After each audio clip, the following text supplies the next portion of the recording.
Chín vàng rất là đẹp.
Chào tất cả mọi người đã quay trở lại với kênh Lucy Vlog nha.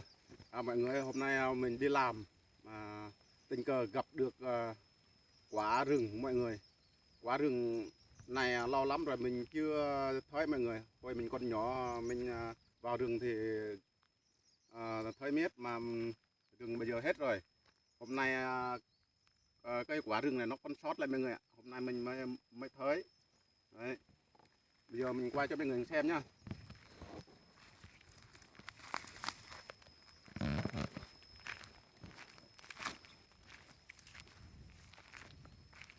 Đây mọi người,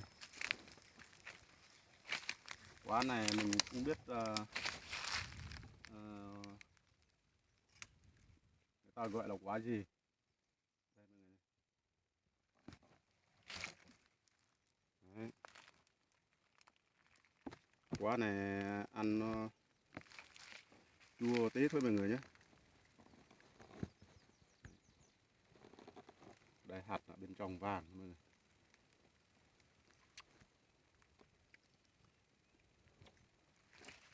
Ngon mọi người, ngọt lắm, ngọt chua, chua ngọt ngọt.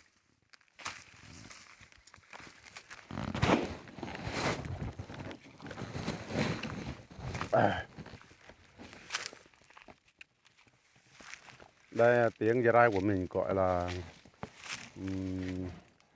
quả jar nha mọi người nhé, quả jar.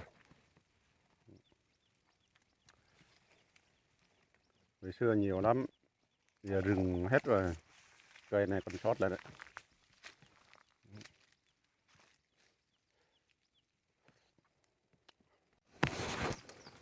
Quả này mình giả muối ớt, ăn chấm ăn ngon lắm mọi người. Giờ mình sẽ hái nó về nha mọi người nhé.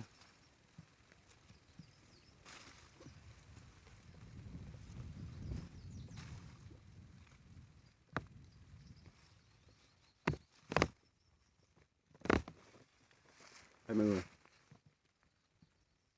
quả này ăn cái hạt nó mình nuốt luôn mọi người.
tí mọi người nhé.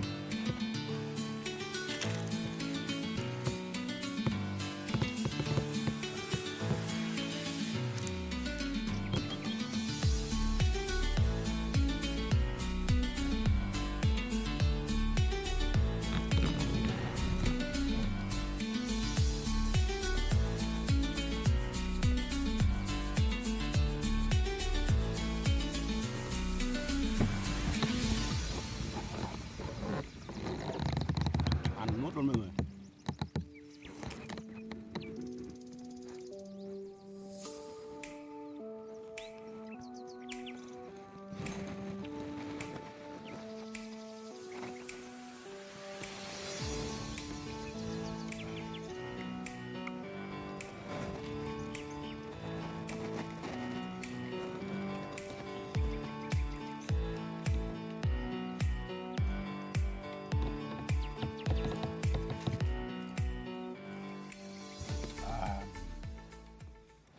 Ok, xin chào tất cả mọi người nhá.